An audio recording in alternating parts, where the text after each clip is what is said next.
जी हाँ दोस्तों, उत्तर प्रदेश पुलिस भर्ती बोर्ड ने यूपीएसआई से संबंधित एक बहुत ही जरूरी विज्ञप्ति 31 दिसंबर 2021 को ही जारी की है, जिसमें उसने बताया है कि आपकी डीवीपीएसटी किसी भी समय शुरू हो सकती है और उसमें आपको क्या क्या करना है, क्या क्या डॉक्यूमेंट चाहिए और क्या क्या उसमें प्रक्रिया है। तो ऐसे बताते इस तरह से बताने से अच्छा है मैं आपको पूरी विज्ञप्ति के साथ बताता हूं। दोस्तों वीडियो छोड़कर मत जाइएगा, इसमें मैं यूपीएसआई के डीवीपीएसटी से संबंधित पूरी जानकारी आपको दूंगा और जो भी प्रॉब्लम्स है आप कमेंट बॉक्स में लिख सकते हैं। ठीक है दोस्तों, चलिए मैं बताता हूँ। देखिए दोस्तों, उत्तर प्रदेश पुलिस भर्ती एवं प्रोन्नति बोर्ड लखनऊ उत्तर प्रदेश से ये विज्ञप्ति जारी हुई है। उत्तर प्रदेश पुलिस उप निरीक्षक, गोपनीय पुलिस सहायक उप निरीक्षक लिपिक, पुलिस सहायक उप निरीक्षक लेखा के पदों पर सीधी भर्ती 2020 के अंतर्गत अभिलेखों की समीक्षा एवं शारीरिक मानक परीक्षण के संबंध में प्रक्रिया। ये संख्या है पत्र का और ये दिनांक 31 दिसंबर को जारी हुआ है। उत्तर प्रदेश, अब पूरी बात मैं बताता हूँ। उत्तर प्रदेश पुलिस उप निरीक्षक, पुलिस सहायक व निरीक्षक सॉरी दोस्तों, उत्तर प्रदेश पुलिस उप निरीक्षक, पुलिस सहायक उप निरीक्षक, पुलिस सहायक उप निरीक्षक लेखा के पदों पर सीधी भर्ती हेतु निर्दिष्ट लिखित परीक्षा में सफल पाए गए अभ्यर्थियों में से रिक्तियों की कुल संख्या को दृष्टिगत रखते हुए बोर्ड द्वारा श्रेष्ठता के आधार पर अभिलेखों की समीक्षा एवं शारीरिक मानक परीक्षा के लिए बुलाए जाने वाले अभ्यर्थियों की संख्या को विनिश्चित किया जाएगा। इस हेतु बुलाए गए अभ्यर्थियों से अभिलेखों की समीक्षा एवं शारीरिक मानक परीक्षा में सम्मिलित होने की अपेक्षा की गई है। तो दोस्तों, इसका दूसरा पॉइंट है, यह परीक्षण एक समिति द्वारा संपन्न कराया जाएगा। इस समिति का स्वरूप निम्नवत है। पहला है, इसमें जो लोग समिति में लोग हैं मैं बता देता हूं। जनपद के जिला मजिस्ट्रेट द्वारा मतलब डीएम द्वारा एक नाम निर्दिष्ट किया जाएगा जो कोई डिप्टी कलेक्टर यानी एसडीएम होगा। जनपद के वरिष्ठ पुलिस अधीक्षक एसएसपी, आवलिक पुलिस अधीक्षक एसपी द्वारा एक निर्दिष्ट कोई पुलिस उपाधीक्षक यानी एडिशनल एसपी होंगे इस समिति में। जनपद के जिला मजिस्ट्रेट द्वारा नाम निर्दिष्ट शिक्षा विभाग के जिला विद्यालय निरीक्षक या बेसिक शिक्षा अधिकारी यानी डीएम द्वारा ही कोई बेसिक शिक्षा अधिकारी या अन्य कोई राजपत्रित अधिकारी नियुक्त होगा जो इस समिति में रहेगा। ये तीनों पद इस समिति में रहेंगे। उसके बाद देखते हैं, जहां विद्यमान शासनादेशों के अनुसार अनुसूचित जाति, अन्य पिछड़ा वर्ग, अल्पसंख्यक व अन्य किसी श्रेणी जिसका प्रतिनिधित्व उपरोक्त दल में आवश्यक हो, वहां उनके प्रतिनिधित्व को सुनिश्चित करने हेतु बोर्ड द्वारा संबंधित जिले के पुलिस अधीक्षक द्वारा नाम निर्दिष्ट अतिरिक्त अधिकारियों को सदस्य के रूप में रखा जाएगा। नामित किए जाने वाले ऐसे अधिकारी पुलिस विभाग के निरीक्षक स्तर से निम्न होंगे। मतलब दोस्तों, आपके जाति प्रमाण पत्रों और अन्य प्रमाण पत्रों की देखरेख के लिए और उनको आपकी समस्याओं को क्लियर करने के लिए एक निरीक्षक यानी इंस्पेक्टर पद के ऊपर का ही या फिर निरीक्षक आपको नियुक्त करके वहां मिलेंगे जो अलग से आपके जात प्रमाण पत्र और अन्य प्रमाण पत्रों में आई त्रुटियों को सुधार करने हैं तो आपको जानकारी देंगे। तीसरा पॉइंट है, मूल अभिलेखों का मिलान आवेदन पत्र में उपलब्ध कराई गई सूचना तथा अपलोड किए गए प्रमाण पत्रों से किया जाएगा। मतलब दोस्तों, आपने जब फॉर्म भरा था उस समय आपने जो भी प्रमाण पत्र आपने अपलोड किए थे उनके साथ आपके असली प्रमाण पत्रों का मिलान कराया जाएगा।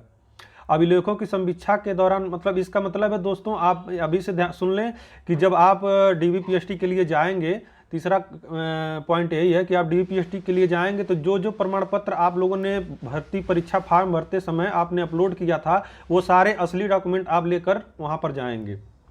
चौथा दोस्तों, अभिलेखों की समीक्षा के दौरान बोर्ड किसी समिति द्वारा किसी प्रकरण या कोई संशय होने के कारण संदर्भित किए जाने पर अथवा सीधे उनके संज्ञान में लिए जाने पर बोर्ड अपने स्तर से निर्णय लेकर निर्देश जारी कर सकता है। इस प्रकार बोर्ड द्वारा जारी किए निर्देश अंतिम माने जाएंगे। मतलब अभिलेखों की समीक्षा मतलब आपके जो डीवी होगा, डॉक्यूमेंट वेरिफिकेशन होगा, उससे संबंध में कोई भी निर्देश जारी कर सकता है बोर्ड, वो अधिकार अपने पास रखा है।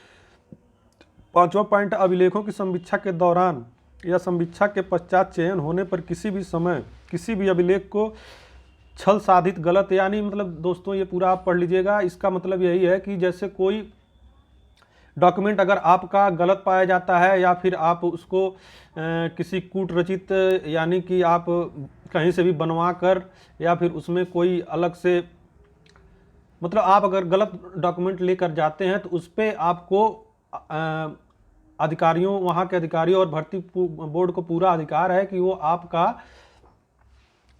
अभ्यर्थन निरस्त कर देगा और उसके खिलाफ यथाविधि कार्रवाई की जाएगी, मतलब आपके ऊपर FIR भी हो सकता है। अगला पॉइंट है, उक्त समिति द्वारा ही अभ्यर्थियों के शारीरिक मानक परीक्षण की कार्रवाई तत्समय संपादित की जाएगी। दोस्तों यही सबसे अच्छी बात है कि आपकी DV के बाद तुरंत PST वहीं पर होगी।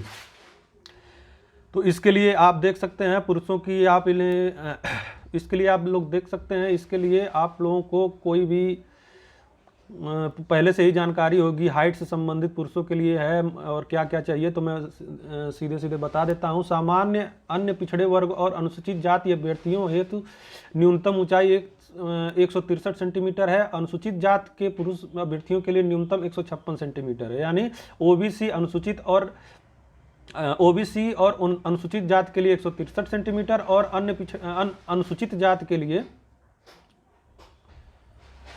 अनुसूचित जनजाति के लिए अनुसूचित जनजातियों के लिए 156 सेंटीमीटर होगी। सीना आपका 77 से 82 होना चाहिए, मतलब इसमें भी है OBC के लिए अलग, OBC और अनुसूचित जाति के लिए 77 सेंटीमीटर बिना फुलाने पर और कम से कम 82 सेंटीमीटर होगा, और अनुसूचित जनजाति अभ्यर्थियों के लिए 75 सेंटीमीटर बिना फुलाने और फुलाने पर 80 सेंटीमीटर से कम नहीं होगा।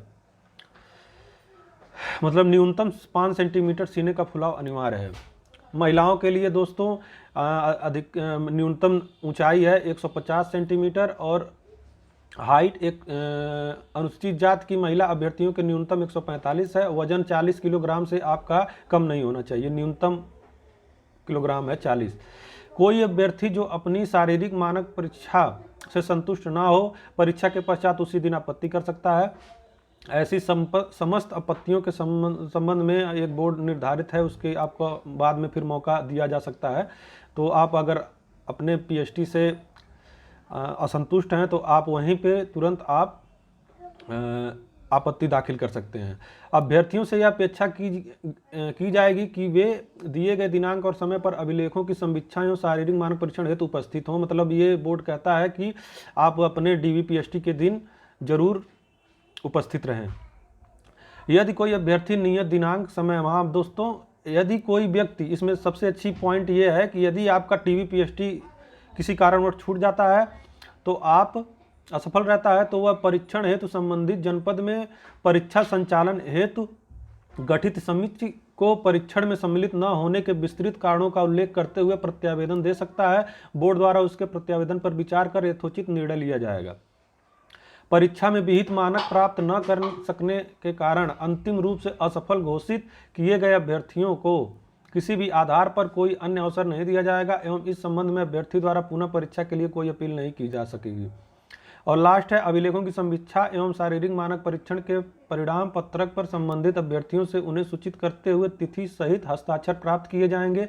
तत्पश्चात समिति के सदस्यों के नाम एवं पदनाम की मुहर तथा तिथि सहित हस्ताक्षर करेंगे। ठीक है दोस्तों इस विज्ञप्ति की सबसे अच्छी बात यह है कि जिन लोगों का DV PST किसी कारणवश छूट जाता है तो भर्ती प्रक्रिया चलने में DV PST जहां भी उनका सेंटर पड़ा है वहां पे जाकर वो कभी भी अपना उचित कारण बताकर अपना DV PST करा सकते हैं।